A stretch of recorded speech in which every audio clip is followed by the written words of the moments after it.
I had an emergency fund. So when we found out we were pregnant, I started an MOD. It's a vehicle that we use at work, but it's sort of like a unit trust as well.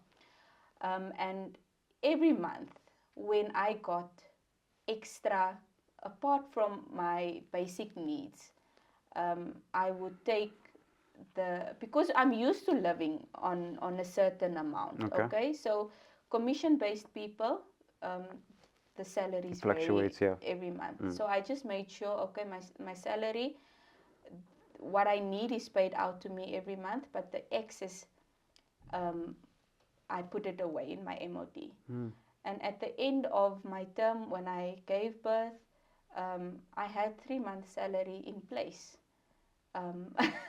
Why are you looking at me? I'm genuinely impressed and a little jealous here. No, but that's what I'm saying. When you work towards That's what it looks like. A specific goal, as humans, we tend to be more disciplined, motivated as well, 100%. Because we know, okay, this is going to be the end result. This is going to be the reward at the end of the day. Because savings it takes discipline. It's hard sometimes. But at the end of my term, when I gave birth, I had 3 months wages in my MOD.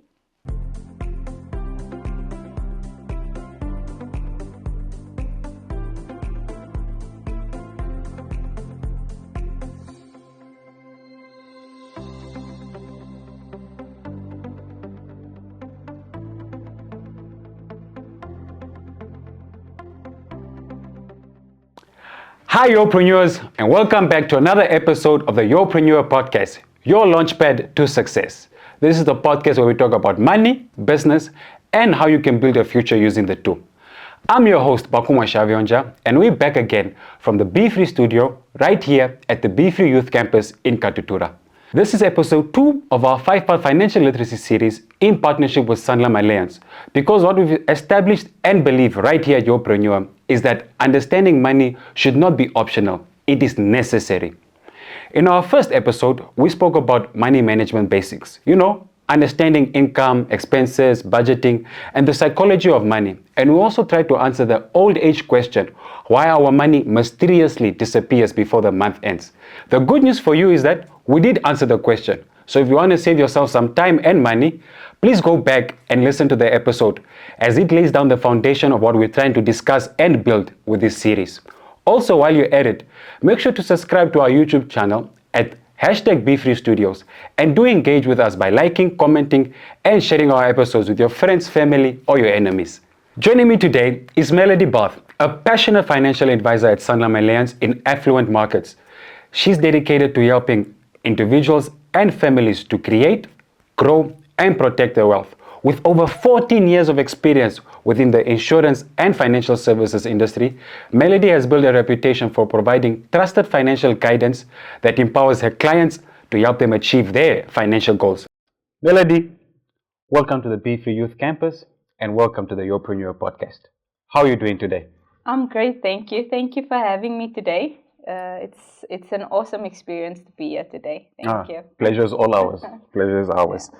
So, as we mentioned, the topic today is saving. And for many young people, including myself, the topic can feel frustrating, sort of like a foreign concept. Yeah. So I want us to break this topic in a practical and motivating manner, right? Yeah. From your experience, over 14 years of experience, which is quite impressive, by the way, I must say. Thank you. From your experience, what would you say is the one thing, right, that hinders or holds young people back from saving? Like, would you say, is it like a discipline thing? Is it low income, self-belief, lack of self-confidence? Like, what do you say is the one thing that the young people like when it comes to saving? So, mainly, we can say that it's a discipline thing. We can say that it's an economical thing. Everything is becoming more expensive. Salaries are staying the same. Very true. We can look at it at that way, or we can look at it at a point of view where we say that we don't have a plan for our money. We go month to month, and we don't really have a plan in place, a budget in place, to really have a structured way of spending at the end of the month. Keeping it plain and simple, we have to have a plan for our money. I want to touch on the discipline one because that's my issue. That's my problem, right? So what advice would you possibly give to a person that struggles with saving because of discipline? Is there like a rule within the financial industry that you guys perhaps tell yourselves and then you also share with your clients? So when it comes to discipline, all right, you have to put certain measures in place. Okay, you can't just say, okay, I want to save. But what's your plan for saving? If you want to be disciplined in saving, you have to have a goal for saving. So that makes it so much easier to just at the end of the month know, okay, I have this goal in mind. So discipline becomes so much easier. Because you know what you're working towards. You're motivated also in the sense if you Definitely, know like iPhone 17 Pro Max, that's what I'm saving towards. All right. So you hear a lot of young people, they say, I'll save whatever is left. So like maybe they have a budget. Let's consider these guys have budgets and stuff. And it's like, okay, this is for this and that and that, and then whatever is left, that's what I'll save. What is your advice to that? Or what is your opinion of that? So saving what's left turns into not saving at all. I was gonna say I should have said what's left. So that's the problem. So when it becomes optional, when saving becomes optional, you most probably won't save at the end of the day. So it becomes more difficult to save. So my sequence in that matter would be income, savings, spending. So before spending, you have save. All right. Before doing anything, because we all have expenses. We all have debit orders going off. We all have things coming up. Life happens also. Before anything else, let the debit order just go off. Then you know. So it's a mistake to sort of treat it in the point of view of like, I'll save whatever is left. That's not correct, definitely. right? Then it becomes optional. So, How does one having a clear financial goal, how does that change a person's financial well-being? So structuring your savings helps a lot.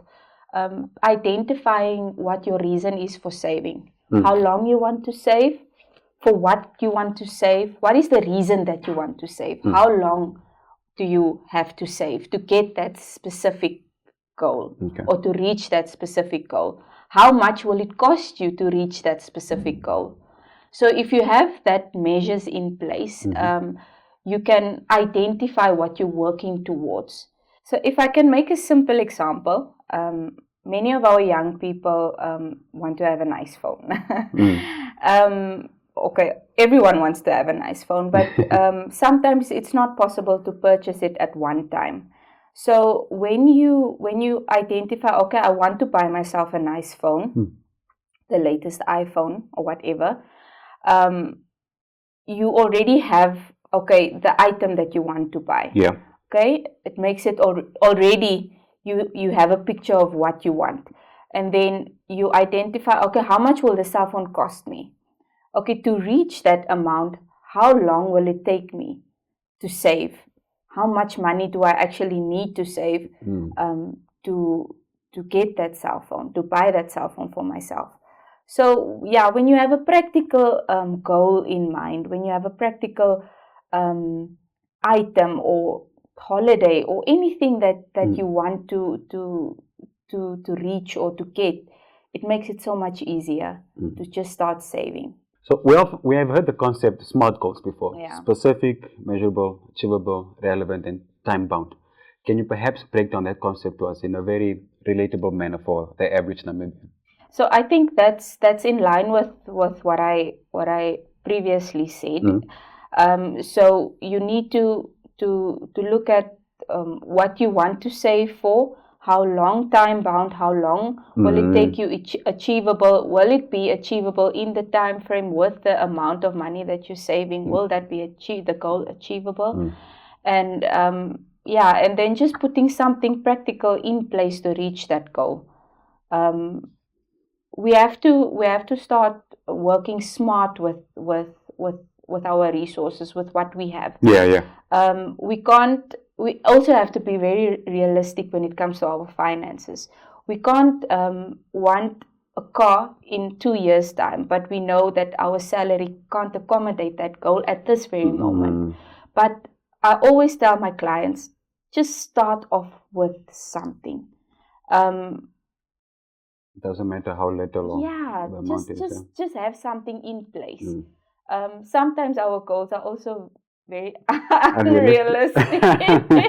But again, I'm one for saving, so I'll never tell you it's not achievable. But we have to look at what your income is, how long you want to save, and what it is that you're saving for. Then we can put the plan in place and say, okay, for you to be able to reach that, this is what you have to do each and every month.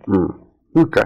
Staying on like setting goals and saving towards them, right? What would you say is the difference between a person saying, I want to save for a car, and setting like a properly financial structure for that goal? So wanting to do something is totally different from executing that thing. Yeah. So it's a start. It's a start by saying I want to save for something, but then you have to put a plan in place. We can say we want to do something, but really coming to a place where we're doing something is something different. So we have to look at a plan that we can follow each and every month, a budget that we can meet each and every month to be able to get that. Okay. Now, when we are talking about the SMART goals, there's the element of time. And from your opinion and your experience, would you say, like, should young people focus on savings like at one goal at a time, or is it thing of like I can have short-term goals, maybe medium or long-term goals? What advice? Should I be focusing on all these at the same time, or should it just be one goal at a time? You can absolutely have more than one goal at a time. Okay. We have different savings vehicles that we use for specific time periods. So I'll never tell a client, no, you can't, or someone, you can't be saving for multiple things at the same time, because our goals, our dreams have different time frames to them. So, for instance, if I'm saving for a phone, that will take me about a year, depending on the phone and how much I'm saving. Then we have medium-term goals. The first one I mentioned is part of your shorter-term goals. Then we have a medium-term goal that we can start saving for a car or a holiday. And then we have longer-term goals, which includes your savings for your house, or for your wedding day, or for retirement. Hopefully not. The wedding day needs to be at the shorter term. So you don't. Yeah, we shouldn't be saving so long for weddings. Can you explain as to why? Like, perhaps it's not part of the conversation. I'm just curious to understand myself. Yeah, just the thing is, sometimes when you have to save that long for a wedding, you have to ask yourself, am I having a wedding that's not fitting into my budget? In terms of, we don't have to have the extravagant weddings. I see what you're saying. All right, okay. So we have to look at what our means is. Some mistakes we make is we live beyond our income. Very true. Yeah. So we have, like I said in the beginning, we have to be realistic about our incomes, and do things that accommodate our incomes. Do things that live below our income. Yeah, that's all that I meant by saying, maybe just you don't have to take so long to save for. It's not necessary. I mean, they can also just go to court. That's the other way of looking at it. Right. No. It's a good point, because when we had the first episode with Stephanie, that is something that she also mentioned, that when you do save, like, work within your means. Like, don't try and save for a car when you know, like, you only make $3,000 at this point. Like, perhaps try and filter that down and focus on something that you can afford in the meantime. Definitely. All right. So moving on, let's get a little bit more practical, right? Young people always say that, I'm saving, money's there, but the money's just there in the account, doing nothing, collecting dust, as I like to say. Is that effective? Is that a wise thing? Many people save in their bank accounts, and I think that's the first issue. I was about to say how many people. When you say it's an issue, no. The thing is, when you have access to your money, when you see, okay, I have this amount in my account, I know you're most probably gonna be tempted to go for the sticky wings. Most definitely. And not save it. It's not gonna stay in the current account. Yeah. Or the savings account. So I would say it's not an effective way to save. Keeping money in your account, plus the interest that you get on it, it's not. It's almost close to nothing. Yeah, it's close to nothing. So you have to have certain savings vehicles that you're using. That's why they're there. It's for you to get the best possible returns at the end of the day. So, can you perhaps mention or touch on some of the saving vehicles that are available or offered by SanlamAllianz? So we have the unit trust option. Firstly, we have to determine what your risk profile is. By that I mean, when I speak to someone, I always ask them, okay, what's your reason for saving? How long you want to save? And then we can determine, okay, we can invest you into a certain fund, which would then be the best option for you as the client. Remember, investments come with risk. Yeah, true. But with we can determine how much risk depending on the fund that you're invested into. So you're telling me, Melody, if I come to you guys and I say I want to save for, let's stick with the phone, iPhone 17. Yeah. You'd be able to sit down with me and we'll be able to come up with sort of a financial plan in terms of how I can obtain and get this iPhone 17. Yes, definitely. So it doesn't matter how small or how big my mission or goal is. Doesn't matter. We look at what your need is as the client, and what suits your budget best. Remember, we don't want to break the bank. Yeah. So we want you to still be comfortable at the end of the month, but also have something in place for you to reach your goals. I'll take a business card after this.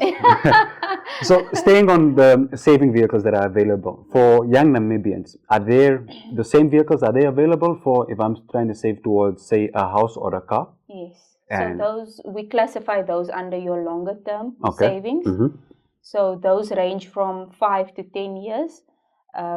They obviously give you much better returns, but then you have to have patience and it takes time. Yeah. And I think that's one of the things we lack also as people. We want results now. Yeah. We don't want to wait. We don't want to wait, don't have patience. Yeah, definitely. But when you have a longer term goal in mind, it definitely helps you save at the end of the month and then reach your goal that you want to reach. Okay. So you are aware of Stokvels, right? I'm familiar with them. they are a very strong part of the culture. Yeah. From your experience, what would you say makes a Stokvel successful? And perhaps can you share some of the risk that people participating in this kind of activity that they need to be aware of? So I would say when you're in a group, you have more accountability amongst one another. There's more, you don't want to let down the next person. So, okay, I'll save this month or I'll give my share. But if I can think of a few negatives, it would definitely be sometimes, everyone's different. So sometimes money isn't handled in a trustworthy way, I would say. There's that risk is always there. And then the next thing is you have to look at it at even if you work in a group, sometimes people won't always be able to give at the end of the month. So then you have to cover, the rest of the members have to cover that portion of the missing funds. Yeah. So there's no, what is like a safety net, so to speak, for Stokvels? Yeah, it's sort of not really reliable for me as a savings option. Okay. Yeah. Risky. Risky. Okay. Before saving for a car, laptop, or even for a holiday, I think when we're speaking about things like stokvels, there's the safety net. We can refer to that as sort of like an emergency fund. Yeah. Can you perhaps break it down for our listeners what exactly an emergency fund is and what that looks like? Okay. I'm all for emergency funds. That's something that for me is a non-negotiable. Because when you have something like that in place, it prevents you from falling back into debt, especially when emergency funds is for unforeseen circumstances. It's for those times that it's unexpected. So a simple example is if your car breaks down, you have to fix a mechanical part on the car, then you have funds available to do so. But when you don't have a buffer, you don't have something to fall back on. What do? We go to the bank. Cash loans. Yeah. We take out overdrafts. It puts us back into debt. Yeah. Or it puts us into debt. So for me, emergency fund is a non-negotiable. It's something that you have to have in place. It's not always possible. Yeah. But like I said, if we look at it at a standpoint of saving before spending, then you know, okay, I have this funds in my unit trust, in my active fund or my balance fund, and it's ready for me to use when I have an emergency. Who perhaps not per se qualify, but is the emergency fund available for anybody that is interested, or is it for? Oh, okay. Anybody that's willing to save. Oh, all right. Yeah. So there's no criteria that you have to meet to be able to. Shouldn't be like I should be earning a 50K per month to qualify. No, not at all. You can be earning $1,000 and put away $100 at the end of the month. Okay, that's good. Why is it referred to as the first savings priority, the emergency fund? It's just like I explained now. If it has to be a priority, because if we look at it at a standpoint of having something in place for unforeseen circumstances, then we know we don't have to go make unnecessary debt or take out loans or do an overdraft at the bank. It's just there for you to have peace of mind. For how much should someone realistically aim to build within the emergency fund, and also where is my emergency fund like stored, or like how do I get access to it? Yeah. Normally, I advise people to save at least 10% of their salaries. Damn. Oh, 10%. That's depending on what your reason is for saving. Okay. But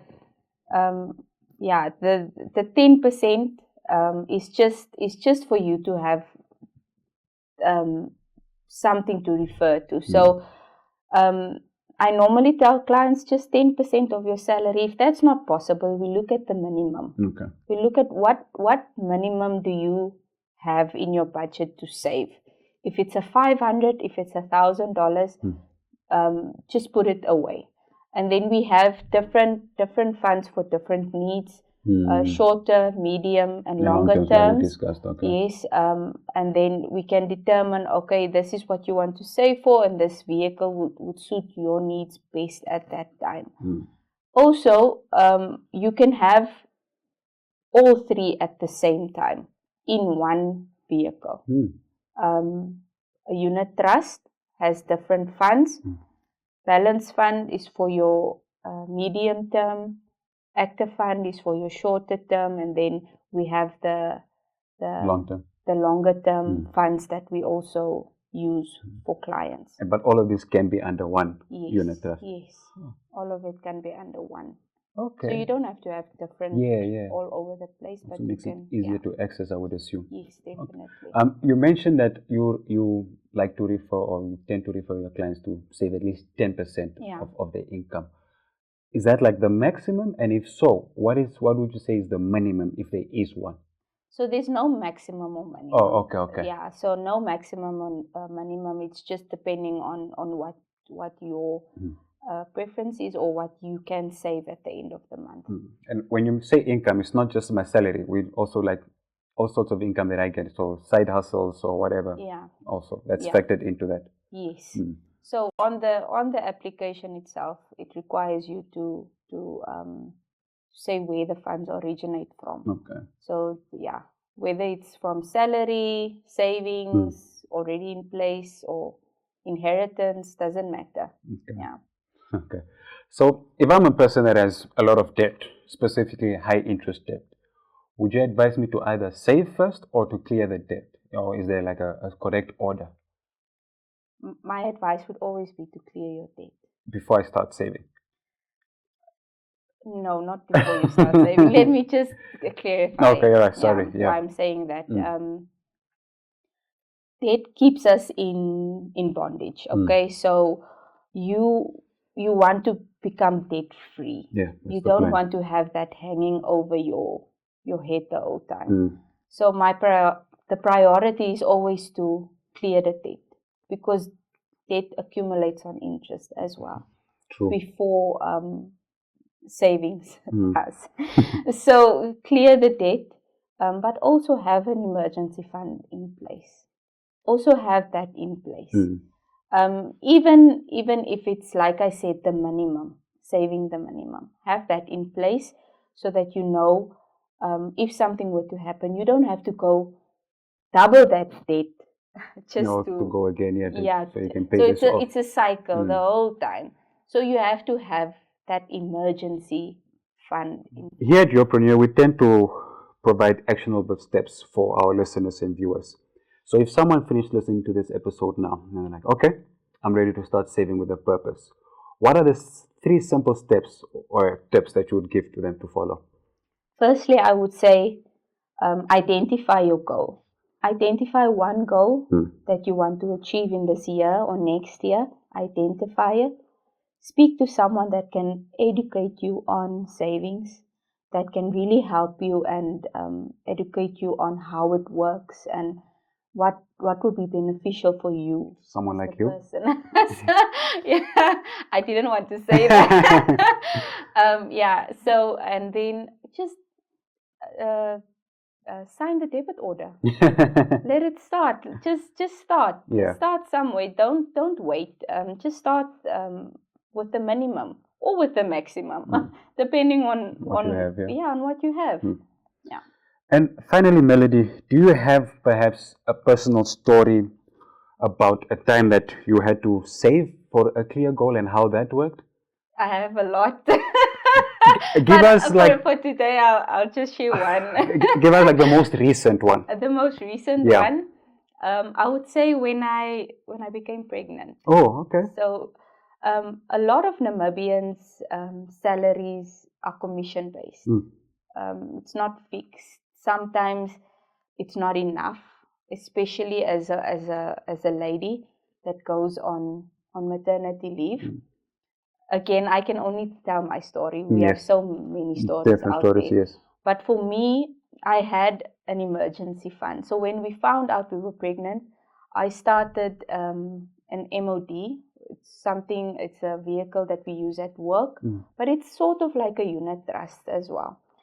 And every month when I got extra, apart from my basic needs, I would take because I'm used to living on a certain amount. Okay? So commission-based people, the salaries fluctuates vary every month. So I just made sure, okay, my salary, what I need is paid out to me every month, but the excess, I put it away in my MOD. And at the end of my term, when I gave birth, I had 3 months' salary in place. Why are you looking at me? I'm genuinely impressed. I'm a little jealous here. No, but that's what I'm saying. When you work towards that's what it looks like. A specific goal, as humans, we tend to be more disciplined, motivated in our as well, 100%. Because we know, okay, this is going to be the end result. This is going to be the reward at the end of the day. Because savings is it takes discipline. It's hard sometimes. But at the end of my term when I gave birth, I had 3 months wages in my MOD, and every month I could still live like you used to. like I normally live. So that's why I understand how important it is to have an emergency. I get it now. I get it. Yeah. Baby boy or baby girl? Girl. So you're the reason, that's why. So last question before we let you go. Yeah. If you had to give one bit of advice to every Namibian, whether they're listening or a friend would be telling them, what's that one bit of advice when it comes to saving that you'd like them to know and understand? Never think that you earn too little to save. Never despise humble beginnings. No, what I'm trying to say is just start with something. Yeah. One thing our young people have that's in our corner is time. We have time to save. Yeah. So if there's one thing that you want to achieve in life, work towards it. Be motivated to just start with the smallest. You'll be surprised. Even people with bigger income struggle to save.